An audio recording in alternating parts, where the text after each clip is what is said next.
வறட்டு இருமல், try cough இவற்றிலிருந்து எவ்வாறு நம்மை தற்காத்து கொள்ளலாம் என்பதற்கான ஒரு மூலிகை துவையலை இப்போது நாம் பார்க்க போகின்றோம். முதலில் நாம் பசு நெய்யை வாணலில் விட்டு காய்ச்ச வேண்டும்.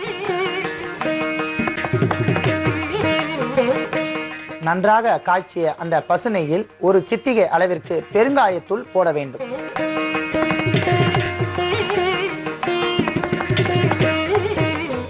பெருங்காயத்தூள் பொன்னிறமாக பொரித்ததும் அத்துடன் 5 காய்ந்த மிளகாய் காம்பை கிள்ளிவிட்டு போட வேண்டும்.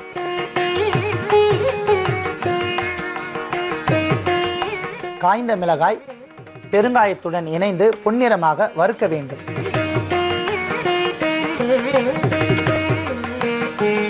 பொன்னிறமாக வறுத்த அந்த மிளகாயுடன் சிறிது ஒரு 10 கிராம் அளவிற்கு உளுத்தம் பருப்பை சேர்த்து வறுக்க வேண்டும்.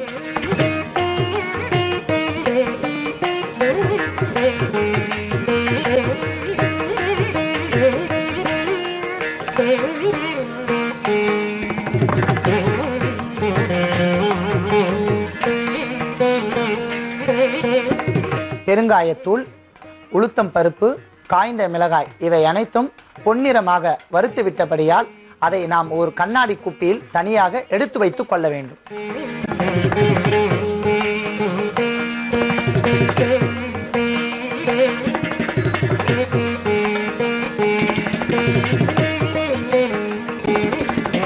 அன்பான நேயர்களே, பசு நெய்யில் நாம் காய்ந்த மிளகாய், உளுத்தம் பருப்பு, பெருங்காயத்தூள் இவை மூன்றையும் பொன்னிறமாக வறுத்து கொண்டு தனியாக எடுத்து வைத்துள்ளோம்.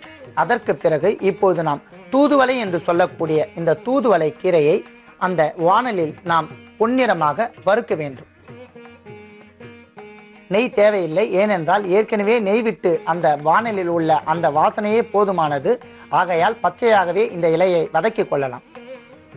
தூதுவளை கீரையினுடைய பச்சைத்தன்மை நீங்கும் வரை சற்று பொன்னிறமாக வதக்க வேண்டும். ஏனென்றால் பச்சைத்தன்மை இருந்தால் ஒரு வகையான வெகுட்டல் தன்மை ஏற்படும். அடுத்ததாக அத்துடன் நாம் கறிவேப்பிலையை சிறிது அதில் சேர்க்க வேண்டும். ஒரு 5 கிராம் அளவிற்கு சேர்த்தாலே போதுமானது.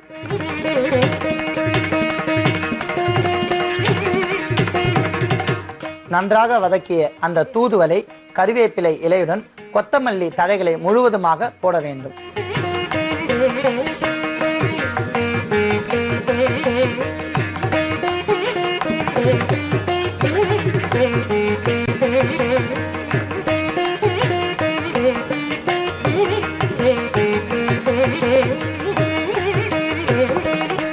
நன்றாக வதக்கிய அந்த இலைகளுடன் இப்பொழுது புதினா என்கிற இலையும் முழுவதுமாக சேர்க்க வேண்டும்.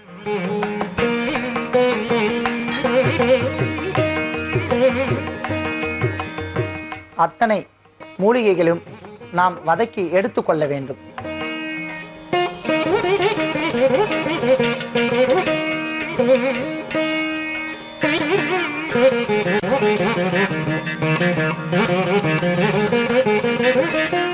அன்பான நேயர்களே, நாம் தூதுவளை மற்றும் புதினா, கொத்தமல்லி இவைகளுடன் காய்ந்த மிளகாய், புளி, உப்பு, மேல் தோல் சீவிய இஞ்சி துண்டு மற்றும் பெருங்காயம் இவை அனைத்தும் அரைத்த கலவையை இவ்வாறு நாம் எடுத்து வைத்துள்ளோம்.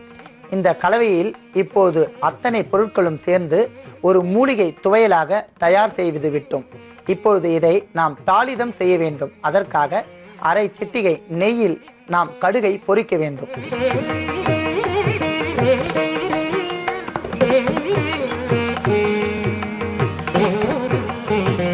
நன்றாக உருக்கிய அந்த நெய்யில் கடுகலப்பு என்று சொல்லுகிற கடுகை நாம் சிறிது சேர்க்க வேண்டும். அரை சிட்டிகை சேர்த்தால் போதுமானது.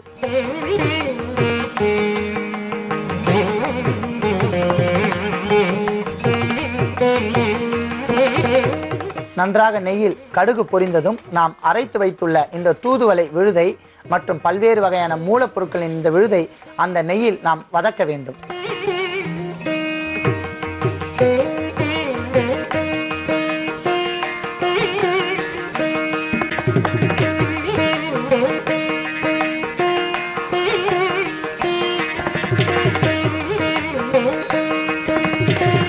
நன்றாக பசு நெய்யில் நாம் அரைத்து வைத்துள்ள அந்த விழுதை சேர்க்கும் போது வதக்கி கொண்டே இருந்தால் அதிலிருந்து ஒரு நறுமணம் வீசும். அதை கண்டுகொண்டு அந்த விழுதை நாம் எடுத்துக்கொள்ளலாம்.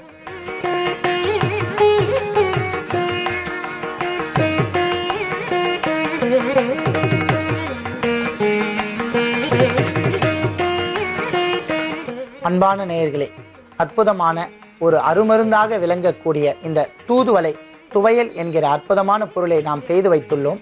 இந்த தூதுவளை துவையலை நாம் ஏன் நல்லெண்ணெய் விடாமல் நெய் விட்டோம் என்றால், குழந்தைகள் சாப்பிட வேண்டிய பொருளாக இருப்பதால் அதில் அதிகப்படியான காரத்தன்மை மறைந்துவிடும். ஆகையால் தான் நாம் நெய் சேர்த்துள்ளோம்.